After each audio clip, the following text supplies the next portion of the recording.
Greetings everybody, it's Jim. We are unraveling yet another piece of board gaming history here today with another title from Metagaming. And yes, not surprisingly, it's another space game. And today we are going to be unboxing with you a mint condition copy of Holy War from Metagaming. Now, just want to remind everybody, please like and subscribe so we can show the history of gaming to everybody involved that loves board games, because they've got to know where all these great ideas originally came from and the influences of their current designers today. All right, so let's just move the camera on over and let's get cracking.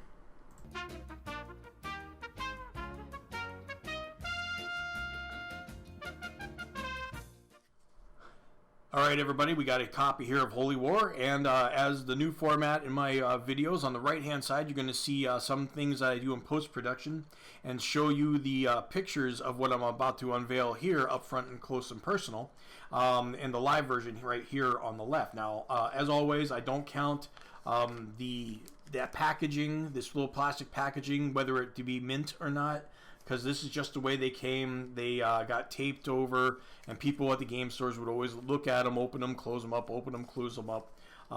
You know, so that's just the way that was. So finding something that would also have the wrapping untouched, that would be rare indeed.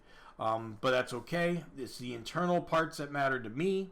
And so let's take a look. Now we have the rule book here, and it is the format that I like these rule books to be in. There's the nice shiny gloss. This is a nice, what, 24-page book, and it really feels like it's got a good rule set in it. You know, just there's enough in there. And of course, this is made by Lynn Willis, the guy that made Olympica. So basically, there is going to be some heft to this game already. So let's read what's the game's about here. So I'll just pass through here. Okay, here we go. Now, I tried to read this to myself earlier, and I really have a hard time reading the way they describe this paragraph. So if I screw it up a few times, please forgive me. God is alive and well. Amtik, the god, had a problem. The universe was internal to his 400,000 kilometer long self. He was God to the universe's inhabitants. Unfortunately, only the Holy Band truly believed in and worshipped Amtik. The unruly sun throwers believed in Amtik's existence. However, they also believed that life was not an end but a byproduct of systems design. Amtik was in danger. The sun throwers were hurling stars at his universe sensor ducts. The Holy Band wanted his divine intervention. A sun in the ducts would dissipate poor Amtik and free his creations. While the Holy Band mightily struggled to believe in triumph, Amtik might even get bored and turn off his universe. Is a puzzlement. This is a real weird storyline. I mean, what, are they going to be throwing stars in this game? I mean, this is insane. What kind of level of technology we got here going on? So the ship types include Rangers, probes, warp line generators, Lux ships, Starbuster, jammer swarms, pressure ships, psychic slips, emissary of prayer ships, and more conventional combat types. Wow. Okay, this is going off the rails here. This is going to be interesting to play and see what they do. I imagine there's got to be a lot of special combat, abilities here. I'm just thinking it does have neutral systems, so we'll have to take a look at the map to really get an idea of what's going on here. Now, here is this counter sheet. All right, and just like all metagames, it's halfway punched already. And it's this one's got 3 tones to it. I mean, it's all the same kind of color palette to a point, but the ones in the middle here, usually inversed from Team A to Team B, and so now this one's got a third kind of color involved. So that's interesting. So let's take a look at the map now. Hey, that's different. This is the first metagame I felt that doesn't have that kind of parchment textured feel to it. They must have ran out of paper. So let's see here. Definitely an interesting board here.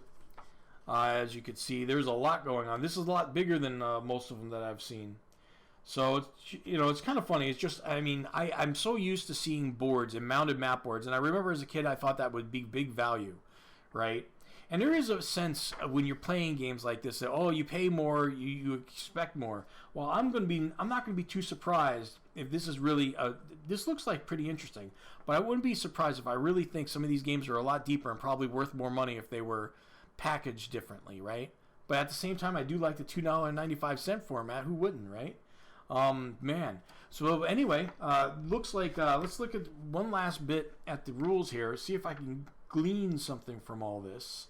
I did not get a catalog in this one. Let's see here. I just want to look at it real quick. Victory conditions, movement, warp line movement. That must be different, obviously. Activation of forces, combat, denial of combat, revealing fights. Is there some kind of fog of war going in on here? Well, they're talking about a note on spacecraft. This is worth reading the first paragraph. In depicting space combat in space, science fiction movies in particular long have conveyed the simplistic models of World War I and World War II fighting. Tiny craft, for instance, are normally depicted as faster than large, lumbering, is frequently the adjective, ships. This is indeed true, or can be true, on Earth, where conditions force trade-offs between mass, heavy weapons, and speed maneuverability. But conditions in space are not egalitarian. So they're obviously going to be talking about, ships just has nothing to do with their size and movement. So that's going to be interesting. So anyway, folks, I'm looking forward to playing this out and making a video about it. But that's the unboxing of Holy War, and I'll see you next video.